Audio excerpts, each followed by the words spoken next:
Everyone, I am Sharma. Welcome to Savita's tutorials. आज की video में हम बीपीएससी 134 का ये इंपॉर्टेंट क्वेश्चन डिस्कस करेंगे, ध्रुवीयकरण। ठीक है, ध्रुवीयता क्या है और इसमें डिफरेंट टाइप के क्वेश्चंस बन जाते हैं आपके। 2 टाइप्स ऑफ क्वेश्चंस मैंने इसमें लिखे हुए हैं और इसके अलावा भी सिंपली आपकी एक ध्रुवीयता अलग से बहुध्रुवीयता को एक्सप्लेनेशन करने के लिए आ सकते हैं। तो काफ़ी इंपॉर्टेंट क्वेश्चन है। Let's start this question.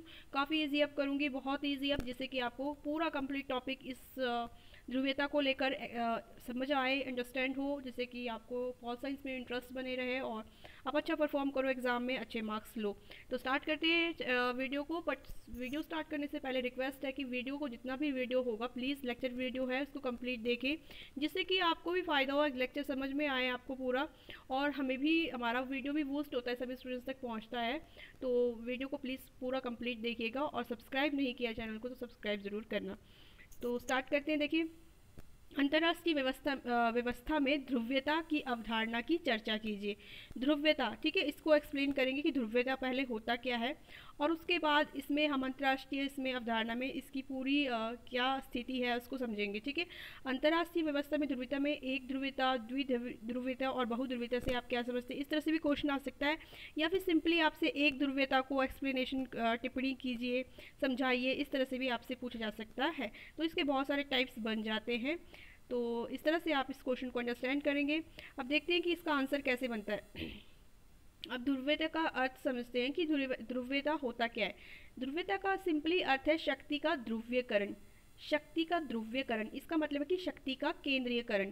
ठीक है, शक्ति का केंद्र, शक्ति किसी एक हाथ में चले जाना, पूरी तरह से शक्ति जो भी पावर्स है वो किसी एक के पास होना, यही ध्रुवीकरण है, केंद्रीकरण। शक्ति का पूरी तरह से केंद्रीकरण हो जाता है। अब अंतर्राष्ट्रीय संबंध में इसको देखते हैं किस तरह से है। वैश्विक स्तर पर शक्ति एक या एक से अधिक देशों में बांटी जाती है। देखिए, पूरा अगर हम अंतर्राष्ट्रीय स्तर पर देखें तो विश्व में जितने भी देश हैं, इनमें से जो शक्तियां हैं, पावर्स है, चाहे व्यापारिक रूप से देख सकते हैं, राजनीतिक तौर पर, ठीक है, सांस्कृतिक तौर पर जो भी शक्ति है, सैनिक तौर पर, सैन्य तौर पर, ठीक है, सैनिक किसके पास ज़्यादा है, ठीक है, सैनिक तौर पर भी शक्ति किसके पास ज़्यादा है, शक्ति का बंटवारा किन देशों के बीच में हो रहा है या फिर नहीं हो रहा है, या फिर एक ही देश के पास है, इसी को ही हम कहेंगे ध्रुवीयकरण। ठीक है, आई थिंक आपको क्लियर हो रहा है। अंतर्राष्ट्रीय स्तर पर ध्रुवीयता की धारणा का प्रयोग राष्ट्रों के बीच सत्ता के वितरण को प्रदर्शित करने के लिए किया जाता है। सत्ता का वितरण है इसमें कि शक्ति किसके पास है, शक्ति बांट दी गई है देशों के बीच, 2 देशों के बीच, बहुत सारे देशों के बीच, या फिर एक ही देश के पास है शक्ति, तो इसी को ही बोलेंगे, शक्ति के बंटवारे को हम कहेंगे ध्रुवीयकरण। ठीक है, इसमें 3 प्रकार की शक्ति का बंटवारा 3 प्रकार से हो सकता है, एक ध्रुवीयता, द्विध्रुवीयता और बहुध्रुवीयता। ठीक है, ध्रुवीयता से आपने समझना है सिंपल से केंद्रीयकरण। ठीक है, एक ध्रुवीय व्यवस्था। अब एक ध्रुवीय व्यवस्था को हम एक्सप्लेन करेंगे। एक ध्रुवीय व्यवस्था में क्या होता है, जो शक्ति होती है वो किसी पूरे विश्व की शक्ति जो है एक ही देश के पास मानी जाती है। मेनली इसमें सैन्य शक्ति के रूप में इसको देखा जाता है। ठीक है, तो एक ध्रुवीयता का बेस्ट एग्जाम्पल अगर हम देंगे तो अभी अमेरिका कह सकते हैं हम। ठीक है, एक ध्रुवीयता का, इसमें जो है पूरी शक्ति जो है एक देश के पास केंद्रित हो जाती है। यह जो एक ध्रुवीयता है, ये शक्ति के संतुलन जो हमारा बनता है कि शक्ति का संतुलन होना चाहिए। ये भी देखिए एक क्वेश्चन है आपका इसी बीपीएससी 134 में, आई थिंक आपने पढ़ा हो ये, शक्ति का संतुलन। ठीक है, तो शक्ति के संतुलन के खिलाफ जाता है, क्योंकि अगर सारी शक्तियाँ एक ही देश के पास केंद्रित हो जाती है तो शक्ति का संतुलन जो है इससे बिगड़ जाता है। ठीक है, क्योंकि व्यवस्था को संतुलित करने के लिए कोई दूसरी और शक्ति नहीं होती है। एक ध्रुवीय व्यवस्था में शक्ति का केंद्र देश पूरे विश्व की अंतर्राष्ट्रीय नीतियों को, देखिए जो एक ध्रुवीय व्यवस्था है इसमें जो केंद्र शक्ति होगी ना, जिसके पास मेनली शक्ति होगी, वो क्या करता है, पूरे अंतर्राष्ट्रीय नीतियों को, अंतर्राष्ट्रीय राजनीति को क्या करता है, प्रभावित करता है, पूर्ण रूप से प्रभावित करने के लिए जिम्मेदार होता है। ठीक है, ये व्यवस्था जो ये एक ध्रुवीय व्यवस्था है, ये पूरी तरह से अराजकतावाद को पैदा करने के लिए चिन्हित किया जाता है इसको, क्योंकि इससे अराजकतावाद फैलती है। एक ही व्यक्ति के पास पूरी आपकी शक्ति का केंद्र है तो वो जो चाहे कर सकता है, और दूसरी तरफ से ये बात भी है कि जो एक राष्ट्र शक्तिशाली होगा, दूसरे देश जो है उसकी इस शक्ति को आसानी से स्वीकार नहीं करेंगे, तो इस तरह से उनमें क्या होगा, एक अराजकतावाद का माहौल सा पैदा हो जाएगा। एक ध्रुवीय व्यवस्था में शक्ति का संतुलन अनुपस्थित रहेगा, ये तो हमने देखा है कि जब एक ध्रुवीय व्यवस्था होगी, शक्ति एक ही देश के पास होगी, तो इससे शक्ति का जो संतुलन है वो खत्म हो जाएगा, अनुपस्थित रहेगा, क्योंकि एक शक्ति ही रहेगी। ठीक है, तो शक्ति संतुलन नहीं रहेगा। अभी सैन्य शक्ति की दृष्टि से अमेरिका एक ध्रुवीय व्यवस्था की स्थिति में है। ठीक है, सैन्य शक्ति से देखा जाए तो अमेरिका के पास अभी सबसे ज़्यादा शक्तियाँ हैं। ठीक है, तो इस तरह से आई थिंक आपको एक ध्रुवीय व्यवस्था क्लियर हो। सेकंड है आपका द्विध्रुवीय व्यवस्था। द्विध्रुवीय व्यवस्था नाम से क्लियर हो रहा है। द्विध्रुवीय व्यवस्था में दो राष्ट्रों के बीच, दो देशों के बीच जो है शक्ति का बंटवारा किया जाता है। ठीक है, शक्ति का वितरण किया जाता है, शक्ति का बंटवारा किया जाता है, इस तरह से आप बोल सकते हैं। एक ही बात है, ये दो देश जो होते हैं ये सभी वैश्विक मामलों में, मुद्दों में, संबंधों को प्रभावित करते हैं। ठीक है, मेनली दो देश होंगे पूरे विश्व में जो जिनके पास मेनली शक्ति होगी और इनकी शक्ति से सभी प्रभावित होंगे, सभी मुद्दे, सभी मामले। ठीक है, अंतर्राष्ट्रीय स्तर पर अधिकांश राज्य इन्हीं देशों के साथ गुटबंदी करते हैं, क्योंकि जो बाकी दो देश बच गए, दो देश मुख्य रूप से शक्ति के केंद्र होंगे, और जो बाकी देश बच गए हैं पूरे विश्व में, वो किसी ना किसी एक शक्ति को चूज़ करेंगे, उसके संरक्षण में जाएंगे, और इस तरह से गुटबंदी भी कह सकते हैं आप कि दो तरफ से आपका पूरा विश्व बच जाएगा, दो गुटों में। ठीक है, और इस प्रकार द्विध्रुवीयता पूरे विश्व को दो शक्ति गुटों में विभाजित कर देता है। शीत युद्ध का जो युग था, ठीक है, शीत युग का युग आपको आई थिंक पता होगा। तो शीत युद्ध के समय क्या हुआ था, पूरा का पूरा विश्व दो शक्ति गुटों में विभाजित हो गया था।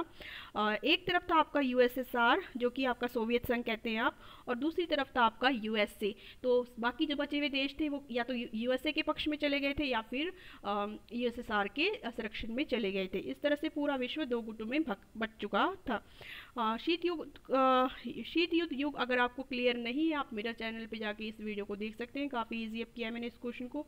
डेफिनेटली आपको ये शीत युद्ध क्लियर होगा। तो इसमें देखिए जो ध्रुवीय व्यवस्था है इसकी कुछ विशेषताएं हैं, उसको मैंने बिल्कुल सिंपल से आपकी नंबरिंग करके दिया है ताकि आप इसको आसानी से अंडरस्टैंड करें और इसको ऐसे ही लिखें। इसमें अंतर्राष्ट्रीय व्यवस्था जो द्विध्रुवीय व्यवस्था है उसमें उसकी क्या विशेषताएं, उसमें क्या क्वालिटीज़ हैं।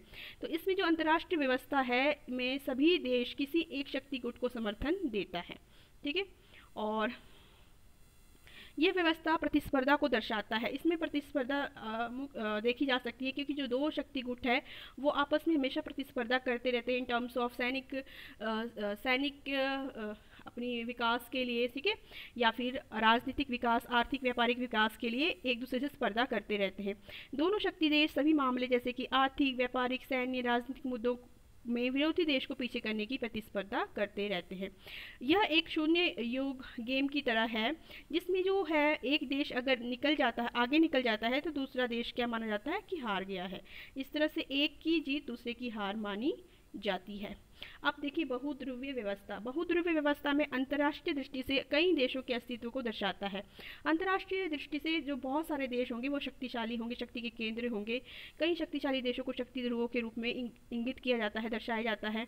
यह दर्शाता है कि अंतर्राष्ट्रीय स्तर पर शक्ति किसी एक के हाथ में केंद्रित नहीं है बल्कि शक्ति कई खिलाड़ियों के हाथ में बटी हुई, कई देशों के हाथ में बटी हुई है। ठीक है, खिलाड़ियों से मतलब यहाँ पर देशों से है। बहुध्रुवीयता में स्थिति ऐसे खिलाड़ी देशों की है जो कई छोटे छोटे देशों को प्रभाव डालती है। मतलब अब इसमें बोलेंगे कि शक्ति क्यों है, क्योंकि वो कई देशों को प्रभावित करती है। कई देश आर्थिक विकास, तकनीकी प्रगति, सैन्य शक्ति के मामले में बेहतर हो चुके हैं। इसी वजह से बहुध्रुवीयता का जो है स्थिति बन जाती है। द्विध्रुवीयता व्यवस्था बिगड़ चुकी है और मतलब जो इसका कारण भी है ना कि जो बहुध्रुवीय व्यवस्था क्यों दिखाई दे रही, क्योंकि जो द्विध्रुवीय व्यवस्था है वो पूरी तरह से अब बिगड़ चुकी है। सोवियत संघ जो है खंडित हो चुका है और ऐसी अब स्थिति नहीं रही है। इसीलिए जो है ये वाली जो बहुध्रुवीय व्यवस्था हम देख सकते हैं। और इसका और कारण है द्विध्रुवीय व्यवस्था बिगड़ने से एक शून्य स्थान, रिक्त स्थान बन गया है। जो दूसरा जो सोवियत संघ है वो विघटन हो चुका है और अमेरिका ही एक आपका ध्रुवीय बचता है। तो जो दूसरा स्थान है वो रिक्त हो गया है। तो इसमें प्रतिस्पर्धा रहती है कि सभी देश आगे बढ़ना चाहते हैं और उस स्थान को लेना चाहते हैं। तो इस तरह से बहुशक्ति का केंद्र बहुत सारे देश बन गए हैं। इसके अलावा जो आजकल टेक्नोलॉजी है ये भी इतनी ज़्यादा बढ़ गई है तकनीकी रूप से कि सभी देश जो है कई चीज़ों में आगे निकल चुके हैं। बहुध्रुवीय ध्रुवीकरण का अर्थ एक ध्रुवीय व्यवस्था की अनुपस्थिति नहीं है, बल्कि अन्य कई देशों के बीच मुकाबला, स्पर्धा आदि की है। शीत युद्ध के बाद की स्थिति, अब देखिए शीत युद्ध का जो समय था वो द्विध्रुवीय व्यवस्था का था, जबकि शीत युद्ध के बाद बहुध्रुवीय व्यवस्था की स्थिति देख सकते हैं हम पूरे विश्व में। ठीक है, आजकल जो स्थिति है बहुध्रुवीयता की है। इसमें बहुत सारे शक्तिशाली देश है, शक्ति का केंद्र है, सभी एक दूसरे को प्रभावित कर रहे हैं, स्पर्धा लगी हुई है। ठीक है, तो ये है आपका क्वेश्चन। आई थिंक आपको क्वेश्चन क्लियर हुआ हो। डू कमेंट्स में कमेंट किया कीजिए कि आपको क्वेश्चन कैसा लगा। वीडियो अच्छा लगा तो शेयर एंड सब्सक्राइब ज़रूर करें। Thank you.